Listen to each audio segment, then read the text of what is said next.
जय गुरुदेव, जय जय गुरुदेव, जय जय गुरुदेव, जय जय गुरुदेव। श्रीमद् करुणा सागर महाराज की जय, कैवल धाम की जय, श्री हरिचंदास जी महाराज की जय।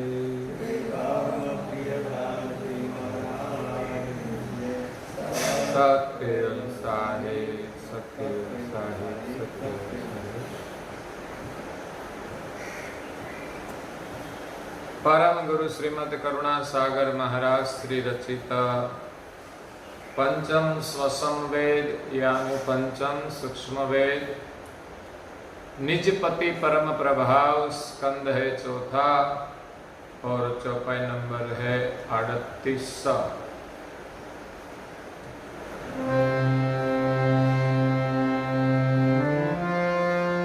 जन्म मरण भय भव विकराला,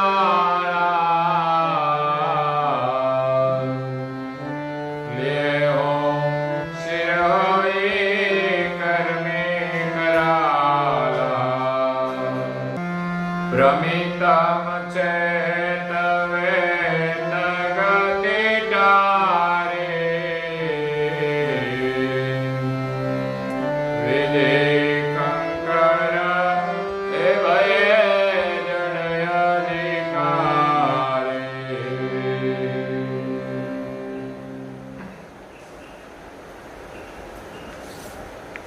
प्रिय भक्तजनों,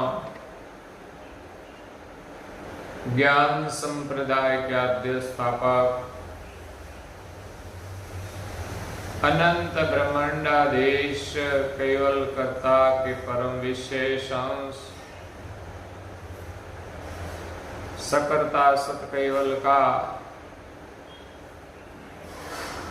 महान सजान जान अलौकिक दिव्य स्वरूप को अनेक न्यायों से प्रत्यक्ष प्रमाण से स्व अनुभव से प्रतिपादन करने वाले अनंत अंशों के तारणहार केवल धर्म धुरंधर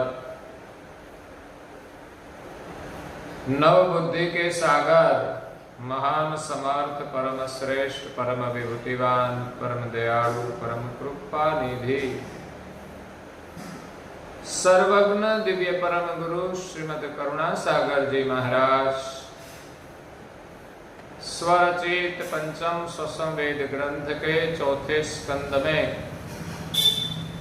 निजपति परम प्रभाव का वर्णन करते हुए जिज्ञासु और मुमुक्षु अंशों को अपनी अलौकिक अमृतमय वाणी में कहते हैं कि जन्म मरण भये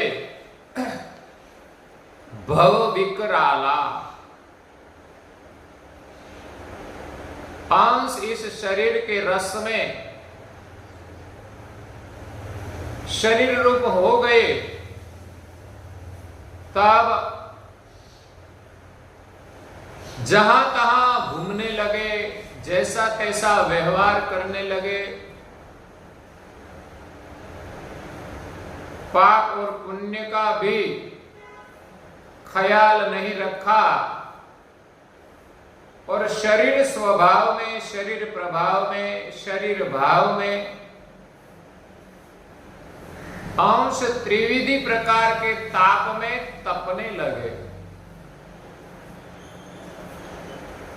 कल उनका वर्णन किया त्रिविधि प्रकार के ताप, आदि व्याधि और उपाधि।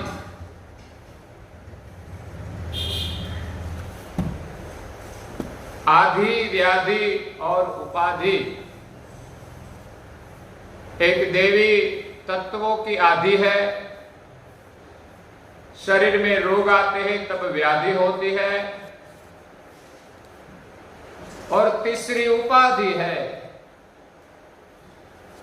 क्षुधा और पिपासा की उपाधि ज्यादा है और कुछ सुख मिले या न मिले, लेकिन मनुष्य को खाना और पीना तो चाहिए।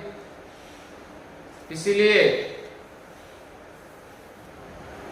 3 प्रकार के ताप में अंश तपते हैं और 3 प्रकार के उपपरिताप का भी वर्णन है। पहले जो 3 प्रकार के ताप थे वो हमारे शरीर से उत्पन्न होते थे। इंद्रियों की आकांक्षाएं, इच्छाएं, वासनाएं बढ़ती है और इच्छा पूर्ति नहीं होती तो हमें परिताप होता है।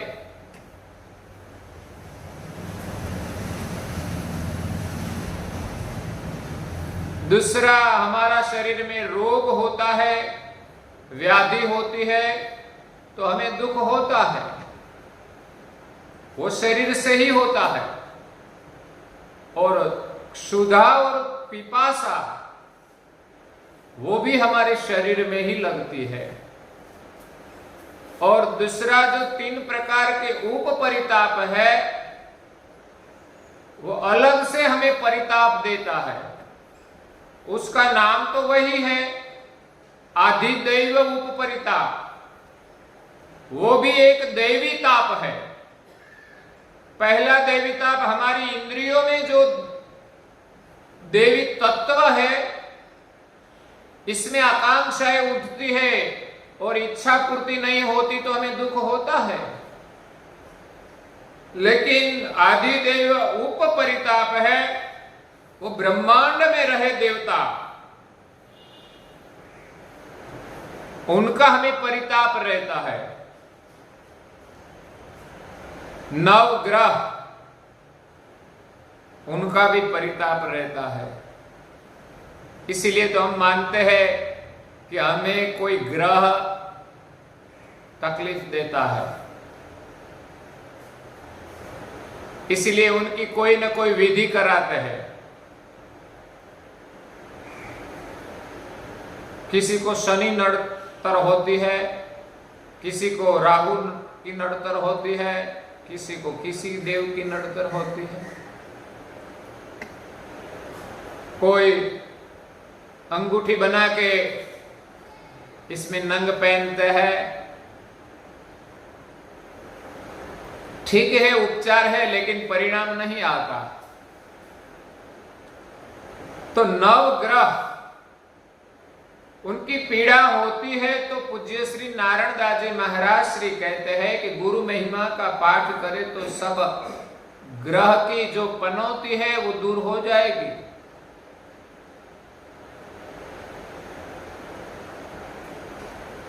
गुरु क्षीर छत्र विराजे जेने, दमे केम काल माया जगते ने। उनको काल भी कुछ नहीं कर सकता। पीड़े न पितृ यक्ष दानव देव, नवग्रह आद्य पनौती सहेत। इसमें नवग्रह पनौती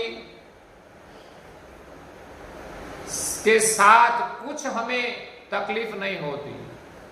जो हमारे सिर पर गुरु विराजमान है तो, गुरु के प्रति हमारी श्रद्धा है तो, गुरु के स्वरूप को हम समझे और उनकी छाया में हम रहे, उनके सुमिरन में हम रहे, उनके ध्यान में हम रहे, तो संसार का कोई ताप हमें तपा नहीं सकता। तो यहां जो आदिदेव उप परिताप है वो नवग्रह पितृ पीड़ा, वो भी गुरु महिमा के पाठ करने से दूर हो जाती है।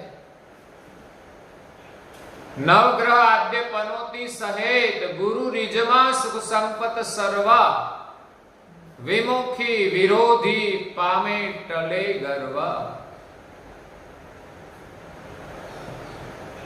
जो विमुखी है, विरोधी है, वो सभी का गर्व टूट जाएगा। तो अतिवृष्टि और अनावृष्टि वो भी देवी तत्वों से होती है। ब्रह्मांड में जो देवता विराजमान है उनको वो कार्यभार सर्जनहार ने दिया है। तो कभी अतिवृष्टि होती है, बहुत बारिश गिरती है, बौछारें होती है। हम वर्षा काल में बहुत समाचार सुनते हैं कि यहाँ इतनी बारिश हुई, इतने लोग की जानहानि हुई, इतना नुकसान हुआ, ऐसा वैसा सब कुछ होता ही रहता है हर साल।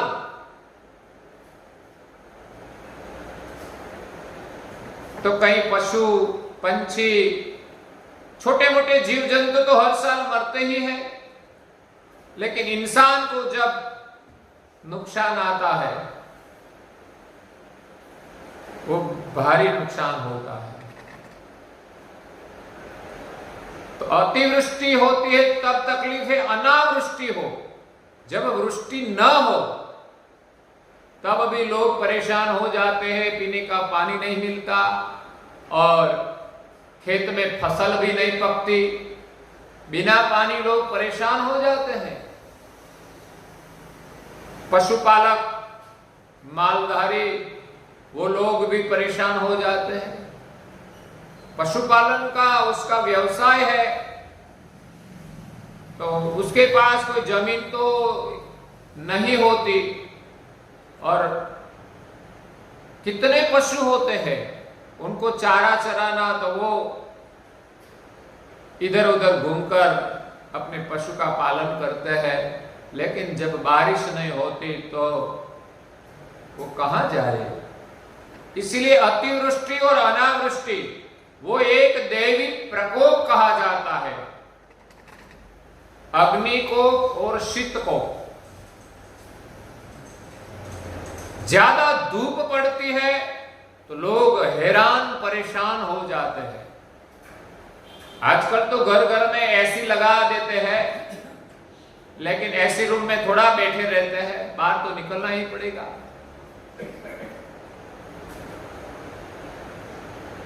माना कि बहुत धूप है या तो रात में गर्मी है और लाइट चली गई तो क्या करें, एसी भी बंद हो जाएगा। किसी को घर में नींद नहीं आती, लोग बाहर सोते हैं, लेकिन उसी वक्त भी जब पवन नहीं आता तो भी लोग परेशान हो जाते हैं। तो अति ताप में कई लोग मर जाते हैं। जिनके पास सुविधा है वो तो उनका सामना करते हैं, लेकिन कहीं मजदूर है जिसको मजबूरी से सब काम करना ही पड़ता है। जिस ताप में हम बाहर नहीं जा सकते, उस ताप में वो 8 घंटा काम करता है। इसलिए जब ताप का प्रकोप होता है, जब धूप गिरती है, तब लोग दुखी दुखी हो जाते हैं। मनुष्य नहीं, पशु पंछी वो भी मर जाते हैं। इसलिए तो हम कहीं पानी रखते हैं, कहीं खाना रखते हैं कि पशु पंछी को पानी मिले। हमारे यहाँ गांव गांव में पशुओं के लिए भी पानी की व्यवस्था की जाती है, जिसको क्या कहते हैं, हवाड़ा कहते हैं, हिंदी में जो कहते हैं वो। तो ये है धूप का प्रकोप, अग्नि को और शीत को। शीत को मतलब बहुत ठंडी पड़ती है, जो कि विदेशों में तो हमेशा बारिश गिरती है, लेकिन वहां भी जब ज्यादा प्रकोप होता है तो कई लोग परेशान हो जाते हैं। और हमारे यहाँ सीजन जो होती है उनसे ज्यादा ठंडी गिरे तो लोग परेशान हो जाते हैं। उतना ही नहीं, कई लोग ठंडी के कारण मर भी जाते हैं। कई लोगों के पास ठंडी का सामना करने के लिए पूरे वस्त्र भी नहीं होते। जो हमें गर्म वस्त्र चाहिए, रात के लिए बिछाने चाहिए, वो भी पूरा नहीं होता। अरे झोपड़ा भी ठीक नहीं होता तो वो कैसे ठंडी का सामना करे। तो इसी प्रकार दैवी प्रकोप होता है। नवग्रह, पितृपीड़ा, अतिवृष्टि, अनावृष्टि, अग्निकोप, शीतकोप, वो सब बाहर से हमें ताप देता है, पर थकी हमें ताप लगता है। वो है आधिदैव्य उपपरिताप। आदि, व्याधि और उपाधि जो कही वो आधिताप है देवों का, आधिदैव्य उपपरिताप। दूसरा है अधिभूत उपपरिताप। पहले जो ताप था वो शरीर का था, जो शरीर में व्याधि होती थी तब हमें दर्द होता था। यहां उपपरिताप है, अधिभूत उपपरिताप। वो भूत का ही है, पंचभूत के शरीर के और जो शरीर है मनुष्य के अलावा, जो कि अपने शरीर के अलावा मनुष्य भी परेशान करते हैं। कई राजा अत्याचारी हो, कोई गांव में कोई व्यक्ति अत्याचारी हो। आजकल मासूम बहने पर जो अत्याचार होता है वो भी एक और लोगों से अत्याचार होता है। कोई खून कर देते हैं, कोई मारपीट कर देते हैं, कोई बलात्कार कर देते हैं। वो सब उपपरिताप है कि औरों के कारण हमें दुख होता है। और मनुष्य के अलावा भी सिंह, सर्प, बिच्छी आदि प्राणियों से भी हमें ताप होता है। कभी कभी हम कहीं मुसाफरी में जाते हैं तो बीच में कोई चोर मिल जाए, कोई बटपड़ू मिल जाए तो हमें परेशान करता है। वो सब अधिभूत उपपरिताप है कि पंचभूत के सबके शरीर है, उनके शरीर से हमें दर्द होता है, दुख होता है। जहरी प्राणी है, सर्प, बिच्छी, बिच्छू आदि, वो डंस करता है तो हमें दर्द होता है। सिंह, बाघ ऐसे जो हिंसक प्राणी है वो भी कभी कभी परेशान करते हैं। हम तो सुनते हैं कि कभी कभी सिटी में, शहर में बंदर आ जाए तो भी उनका प्रकोप होता है, उसको पकड़ना पड़ता है। तो यह है अधिभूत उपपरिताप। और तीसरा है अध्यात्म उपपरिताप। पहला जो अध्यात्म ताप था वो क्षुधा और कृषा का था, और यह उपपरिताप है, औरों के कारण हमें जो तकलीफ होती है वो अध्यात्म उपपरिताप। मतलब सुत वित दारा, कुटुंब, सहोदर, संबंध की आज्ञा लेकर दूसरों का हमें दुख सदैव रहता है। सभी का परिवार होता है और परिवार की चिंता हमेशा रहती है। वो ताप भी शांत नहीं होता। सुख सुविधाएं हमें मिल जाए तो शांति मिलती है, लेकिन कुछ न कुछ तकलीफ तो होती ही रहती है। इसलिए कुटुंब की चिंता होती है। परिवार में लड़का न हो तो चिंता, लड़का आए और वो तूफान करे तो भी चिंता, उनकी पढ़ाई की भी चिंता, उसकी नौकरी की भी चिंता, उनके व्यवसाय की चिंता। वो घर में ठीक तरह से रहे नहीं, शराब आदि व्यसन का सेवन करे तो भी चिंता। और जब उनकी शादी न हो, उनका कारण शायद कोई व्यसन भी हो, अगर तो उनका चारित्र ठीक नहीं हो, अगर तो उसका आचरण ठीक नहीं हो, अगर तो कोई परिस्थिति ठीक न हो, अगर तो कोई कारण हो, शादी न हो तो तकलीफ होती है, दुख होता है, तो कुटुंब का दुख सदैव रहता है, वो एक उपपरिताप है। तो यहां परम गुरु जी कहते हैं कि जब अंश इस शरीर में शरीरवश हो गए तब अल्प जीव बन गए। अंश में सामर्थ्य अद्भुत है, वो जो चाहे वो पा सकते हैं, लेकिन चैतन्य भाव से, नीति और न्याय से। आज कई लोगों को सब कुछ मिलता है, क्योंकि जितना वो नीति और न्याय से जीवन यापन करेगा तो उनको मिलेगा, पुरुषार्थ करेगा तो मिलेगा। लेकिन जीव जब अल्प हो जाए, संकुचित बुद्धि हो जाए, दुष्ट बुद्धि हो जाए, तब सब कुछ मिलना संभव नहीं है, क्योंकि उनकी इच्छा के अनुसार जो चाहिए वो सब कुछ नहीं मिलता। और प्रपंच करके जब पाने की इच्छा रखते हैं तब कुछ मिलता है, तो कभी कुछ चला भी जाता है। इसीलिए अंश अल्प जीव हो गए और त्रिविधि प्रकार के ताप में तपकर अंश काल के अधीन हो गया। जन्म मरण भये भव विकराला, संसार में शरीर के अधीन रहकर त्रिविधि ताप में तपकर जन्म मरण का जो विकराल दुख है, भयंकर दुख है, इस दुख में अंश भटकने लगे। भय भव विकराला लिए सिर हो कर्मी कराला। वो दुख अपने सिर पर क्यों लिया? कर्म के कारण।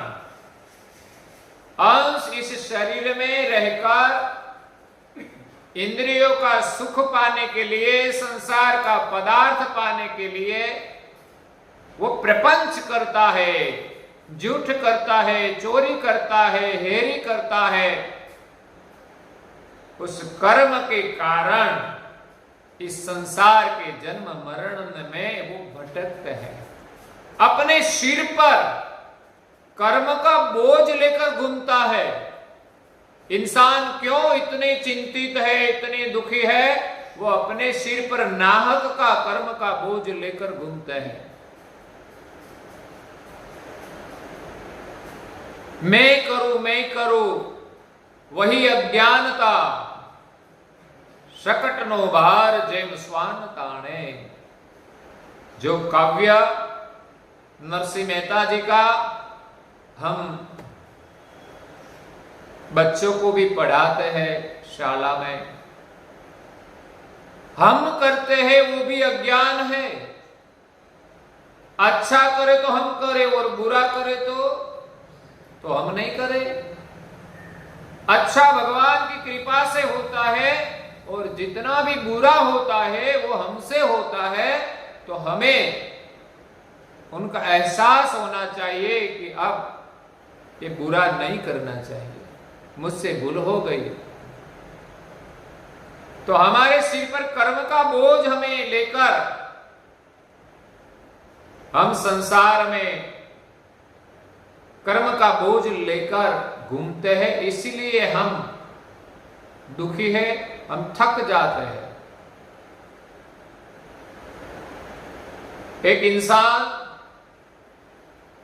रेलवे में यात्रा कर रहा है, उनके पास सामान था, तो थोड़ा सामान रेलवे के अंदर रखा और दूसरा ज्यादा था तो वो अपने सिर पर रखा। क्यों? इस रेलवे में कितने इंसान बैठे हैं, कितने सामान हैं, इसीलिए सोचते हैं कि थोड़ा बोझ मैं अपने सिर पर ले लूं। तो अपने सिर पर लेने से क्या रेलवे का बोझ कम हो जाता है? नहीं, फिर भी नाहक का बोझ लेकर हम घूमते हैं। इसी प्रकार संसार में अच्छे कर्म का या बुरे कर्म का बोझ लेकर हम घूमते हैं। कभी कभी अच्छे कर्म का अहंकार भी हमें बोझ रूप बन जाता है कि मैं करता हूं, ऐसा अहम लेकर जो घूमते हैं वो थक जाए, वो थक जाएंगे, क्योंकि वो एक बोझ है। तो यहां अपने सिर पर एक बोझ लेकर हम घूमते हैं कर्म का। भ्रमी तम चेत वेत गति टारी। हम भ्रमित हो गए हैं अज्ञानता के कारण। इस भ्रम में हम जीते हैं। हमारे पास जो ज्ञान था, जो जान थी, जो समझ थी, वो सब हम भूल गए। और अज्ञानता के कारण कई भ्रमणाओं में हम भटकते हैं, भ्रांतियों में हम जीते हैं। मैं करता हूं वो एक भ्रांति है, और ये सब मेरा है वो भी भ्रांति है। एक दिन काल आएगा तब पता चलेगा कि तुम्हारा कितना है। हम जीते ही इस भ्रांतियों को मिटा नहीं पाते। मेरा मेरा का मतलब मेरे के लिए हम लड़ते हैं। कभी एक पिता की मिल्कत होती है, जमीन हो या मकान हो या रोकड़ पैसे हो, जब बंटवारा करना होता है तब लड़ाई होती है। क्यों है लड़ाई? थोड़ी चीज के लिए मिल्कत हो, थोड़ी या तो जमीन हो, कुछ इधर उधर हो जाए तो क्या फर्क पड़ता है, हमारा भाई तो है। और शायद इतनी मिल्कत नहीं होती तो हम क्या करते हैं, 10 बीघा जमीन में, 10 एकड़ जमीन में आधी एक भाई की है, आधी दूसरे भाई की है। इसमें बिलग बिलग जो खेत होती है, इसमें बंटवारा होता तो भी मतभेद होता है कि मुझे ये खेत नहीं चाहिए, मुझे वो चाहिए। अगर जमीन में थोड़ा नाप में थोड़ा फर्क हो तो भी दुख होता है। तो इसमें भाई की भावना कहां रही? उसी वक्त एक ही न्याय करना चाहिए कि हमें पिता जो कहे वो हम करेंगे और कुछ नहीं। दो भाइयों को कभी लड़ना नहीं चाहिए। अगर कुछ तकलीफ हो तो न्याय करने के लिए कहा जाए कि हमारा पिता या हमारी माता जो कहेंगे वो हम करेंगे, इसमें कोई मतभेद नहीं होगा। लेकिन ऐसा कहते हैं मेरे पिता तो मेरे भाई की फेवर करते हैं। पिता पुत्र के लिए समान होते हैं। शायद कोई अच्छा पुत्र हो तो उनके प्रति उनका सद्भाव रहता है, तो वो कोई पक्षपात नहीं है। लेकिन लगता है कि मेरे पिता अन्याय करते हैं, वो उनके प्रति ज्यादा प्रेम रखते हैं। क्यों रखते हैं वो नहीं सोचते। हमारे प्रति हमारे ही पिता प्रेम क्यों नहीं रखते वो नहीं सोचते, और छोटी सी चीजों के लिए लड़ते हैं, झगड़ते हैं। तो संसार की भ्रमणा में भटकते हैं। विधि कंकर भय जड़ अधिकारी, तो वो कंकर हो गए। संसार की चीजों के लिए हम भीख मांगते हैं। कंकर समान हमारा जीवन हो गया। जड़ अधिकारी, जड़ चीजों के हम मालिक बन बैठे हैं। पता नहीं कि सब सृजनहार ने बनाया है, इन सभी पर उनका अधिकार है। हमारा तो उतना ही अधिकार है कि हमें जो कुछ मिला है वो हम न्याय से उपयोग करें, यही हमारा अधिकार है। मेरा मानना हमारा अधिकार नहीं है। हाँ, मेरा ही है तो हम उनका सदुपयोग क्यों न करें। हमें जितना चाहिए वो हमारे लिए उपयोग करें, और हमारे पास जरूरत से ज्यादा हो तो जरूरतमंद को, कि जिनके पास वो चीज नहीं है, उनको देनी चाहिए। लेकिन हम नहीं देते हैं। सगे भाई को भी नहीं देते हैं। वो शायद गरीब हो, दुखी हो, तो हम हिसाब से देते हैं कि 5,000 रुपया ले जाओ, बाद में हमको दे देना। और इतनी मदद करे तो भी अच्छा है, नहीं तो शायद वो भी नहीं कर पाते। नहीं तो दो भाई में कभी कोई छोटे भाई हो, गरीब हो, तो जो अमीर है उनको ऐसे ही मदद करनी चाहिए, वही भाई का कर्तव्य होता है। और ऊपर वाला जब देता है ना, तो इसी प्रकार देता है कि जब हम अपने भाई को जिस प्रकार दे, तो हम भाई के प्रति जो कर्तव्य का पालन न करें, तो परमेश्वर हमारे लिए क्या कर्तव्य का पालन करेगा। उसको देना है, लेकिन हम लायक नहीं है, हम और किसी को बांटते नहीं, तो परमेश्वर हमें क्यों दे?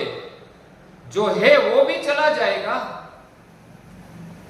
इसलिए हमारे पास जो है वो हमारे लिए है और औरों के लिए भी है।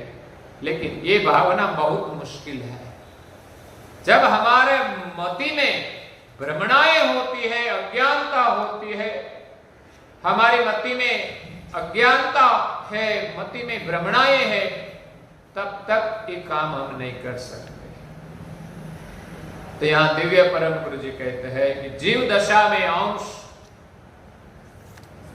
अल्प जीव हो गए, इसी के कारण जीव दुखी है और कोई कारण नहीं है।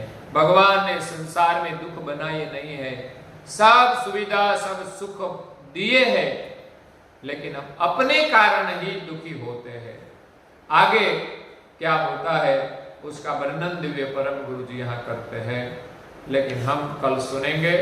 और आज के प्रवचन को यहाँ विराम देते हैं। श्रीमद् करुणा सागर महाराज की जय, कैवल धाम की जय, श्री हरिचंदास जी महाराज की जय,